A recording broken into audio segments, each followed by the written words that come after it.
बगैर मंसूबे के ख्वाब क्यों टूट जाते हैं? दुनिया ख्वाब देखने वालों से भरी है, मगर कामयाब सिर्फ वो होते हैं जो ख्वाब को मंसूबे में बदलना जानते हैं। तुम्हारा ख्वाब कहाँ अटका हुआ है? इस वीडियो के आखिर तक तुम समझ जाओगे क्यों ख्वाहिश और ईमान के बाद भी ज्यादातर लोग वहीं के वहीं रह जाते हैं।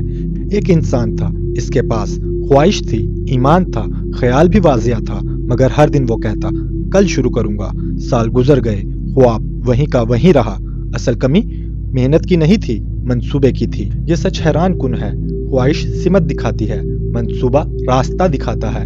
जो सिर्फ मेहनत करता है मगर मंसूबा नहीं बनाता वो थक जाता है, आगे नहीं बढ़ता। और जो प्लान बनाता है मगर लचक नहीं रखता वो पहली नाकामी में टूट जाता है।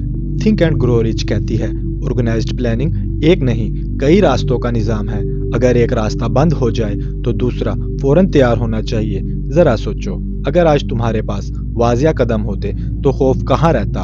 अक्सर हम डरते नहीं, हम उलझे होते हैं। आज ही अपने मकसद को लिखो, इसे 5 छोटे स्टेप्स में तोड़ो। पहला कदम आज उठाओ। याद रखो, प्लान कागज पर नहीं अमल में जिंदा रहता है।